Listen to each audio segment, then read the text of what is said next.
नमस्कार। प्रस्तुत है आज का चिंतन। बहुत से मनुष्य कहा करते हैं, कल्पना जगत में ही विचरण करते रहने से, इस प्रकार के दिवा स्वप्नों में रहने से हम वास्तव में कुछ नहीं कर सकते। केवल मन के लड्डू ही हम खाते रहेंगे। किंतु यह भ्रम है। कहने का आशय यह है कि क्या हम सदैव कल्पना जगत में ही विचरण करते रहें और विचार ही विचार में रह जाएं और मन के लड्डू में ही संतुष्ट रहें। कहने का आशय यह है, किसी काम को करने से पहले उस काम को करने की दृढ़ इच्छा मन में उत्पन्न होने दें और तब सारी शक्तियों को उस ओर झुका देंगे जिससे आपको अधिकाधिक सफलता प्राप्त हो। मन के विचार को मन में ही गाड़ कर न रखें, वरन उसे व्यवहार रूप में लाना आवश्यक है। ये शक्तियाँ बड़ी ही कार्यकुशल हैं, पवित्र हैं। ईश्वर ने दैवीय उद्देश्य सिद्धि के लिए हमें ये शक्तियाँ दी हैं, जिससे हम सत्य की झलक देख सकें। इन्हीं की बदौलत हम उस समय भी अपने आदर्श पर कायम रह सकते हैं, जबकि असुविधापूर्ण एवं विपरीत परिस्थिति में कार्य करने को बाध्य किए गए हों। हवाई किले बनाना सर्वथा निस्सार नहीं है। हम पहले मन में ही अपने कार्यों का सृजन करते हैं, अभिलाषा सूत्र में उनका नक्शा तैयार करते हैं और फिर कार्य रूप में उसकी बुनियाद डालते हैं। कारीगर मकान का नक्शा पहले मन से ही तैयार कर लेता है और मकान बनाता है। सुंदर और भव्य मकान बनाने के पूर्व ही वह मनःचक्षु से निर्मित इमारत देख लेता है। इसी प्रकार हम जो कार्य करते हैं, पहले उसकी सृष्टि हमारे मन में होती है और फिर वह स्थूल रूप धारण करता है। हमारी कल्पनाएं हमारी इमारतों के नक्शे हैं, किंतु यदि हम कल्पनाओं को सत्य करने के लिए जी जान से प्रयत्न न करेंगे तो उनका नक्शा मात्र ही रह जाएगा। कारीगर यदि बैठा नक्शा बनाता रहे और मकान बनाने के साधनों को न जुटाए, तो फिर उसका नक्शा बेकार ही रहेगा और उसके प्रयास नक्शे तक ही समाप्त हो जाएंगे।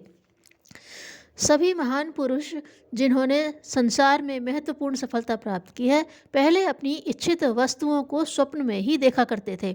जितनी स्पष्टता से, जितने आग्रह से, जिस उत्साह से उन्होंने अपने सुख स्वप्न की आदर्श की सिद्धि में प्रयत्न किया, उतनी ही सिद्धि या सफलता उन्हें प्राप्त हुई।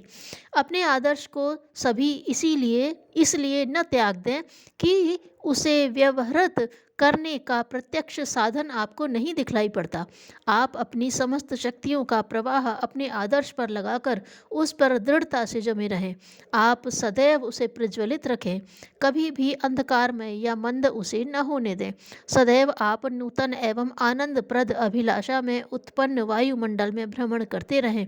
आप वही ग्रंथ पढ़ें जो आपके आदर्श को और आपको प्रोत्साहन दे।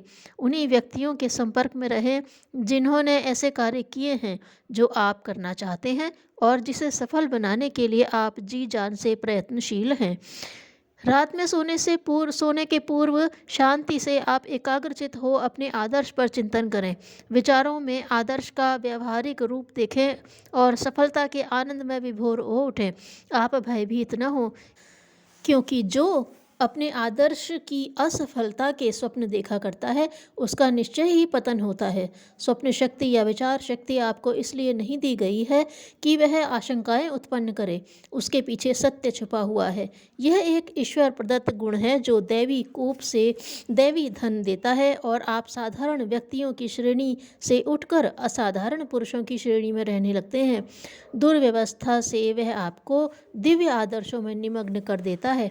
हम अपने हृदय के आनंदमय भवन में आदर्श के जिस आभास को देखा करते हैं, वह हमें असफलता और दुराशा के कारण हतोत्साह होने से रोकता है।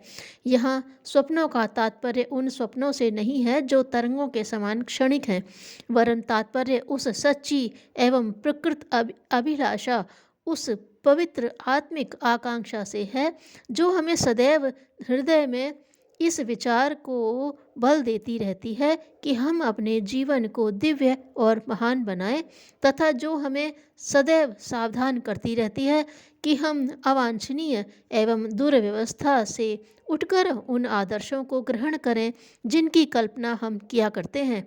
हमारी प्रकृत अभिलाषा के पीछे ईश्वर तो छिपा हुआ है। अपनी अभिलाषाओं को उन पदार्थों के लिए उपयोग करें जिनको आप चाहते तो हैं, लेकिन जिनकी आवश्यकता आपको नहीं है। यहाँ पर उन प्रकृत अभिलाषाओं की बात है जो हमारे आदर्श की सिद्धि में सहायक होती हैं। आशय उन वास्तविक आकांक्षाओं से है जो हमें पूर्ण बनाने में, आत्मविकास करने में मदद करती हैं।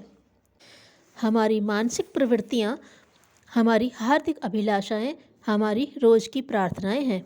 इन प्रार्थनाओं को प्रकृति देवी सुनती है और उनका यथोचित उत्तर देती है। वह इस बात को स्वीकार कर लेती है कि हम वही वस्तु चाहते हैं जिसकी सूचना हमारी अंतरात्मा देती है, और वह हमें उसकी प्राप्ति के लिए बल देती है। लोग यह बहुत कम समझते हैं कि हमारी नित्य की अभिलाषाएं हमारी प्रार्थनाएं हैं। ये प्रार्थनाएं नकली नहीं, बनावटी नहीं, किंतु विमल हृदय से निकली हुई हैं, आत्मिक हैं, और परमात्मा उनका सुफल हमें अवश्य देता है।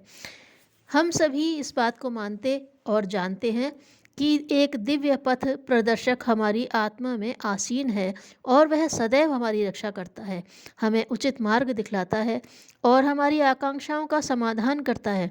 जो व्यक्ति अपने मानसिक भाव को ठीक करके उत्साह एवं दृढ़ता से अपने लक्ष्य तक पहुंचना चाहता है, वह अवश्य सफल होगा, पूर्णतया नहीं तो अंशतः अवश्य।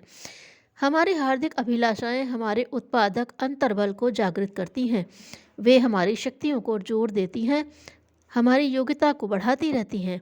प्रकृति देवी की ऐसी दुकान है कि वहाँ एक मूल्य निश्चित रहता है और मनुष्य वह मूल्य देकर प्रत्येक वस्तु खरीद सकता है। हमारे विचार उन जड़ों के समान हैं जो शक्ति रूपी अनंत सागर में फैले हुए हैं और जिन्हें गति तथा स्पंदन देने से वे हमारी आकांक्षा एवं अभिलाषा का स्नेहाकर्षण कर देती हैं। दुनिया के झंझटों से परेशान होकर कुछ व्यक्ति एक वटवृक्ष के नीचे बैठे वार्तालाप कर रहे थे। तब एक ने कहा, अपन सब मिलकर जंगल में रहेंगे और तपस्या करेंगे, लेकिन ये तो सोचो कि जब ईश्वर वरदान मांगने को कहेगा तो मांगेंगे क्या? दूसरे ने कहा, अन्न मांगेंगे, उसके बिना जीवित रहना संभव नहीं। तीसरे ने कहा, बल मांगेंगे, बल के बिना सभी कुछ निरर्थक है। चौथे ने कहा, बुद्धि मांगना ज़्यादा उचित है, बुद्धि की आवश्यकता प्रत्येक कार्य को करने से पूर्व होती है। तब पांचवा बोला, ये सब वस्तुएं तो सांसारिक हैं, आत्म शांति मांगेंगे जो मनुष्य का अंतिम लक्ष्य है। पहले व्यक्ति ने कहा, तुम सब मूर्ख हो, क्यों ना हम स्वर्ग ही मांग लें, वहाँ समस्त उपलब्धियाँ एक साथ ही हो जाएंगी। विशाल वट वृक्ष ठहाका लगाते हुए बोला, मेरी बात मानो, तुम लोगों से न तपस्या होगी न उपलब्धियां प्राप्त होंगी, क्योंकि यदि इतना मनोबल होता तो संसार से घबरा कर न भागते। मैं बिना मांगे ही एक वरदान देता हूँ, उसका नाम है प्रेम। प्राणी मात्र से प्रेम करो, फिर देखो जो वस्तु चाहोगे वही प्राप्त करने की क्षमता आ जाएगी। वे अपने अपने घर गए और विश्व मानव की सेवा में जुट गए। धन्यवाद।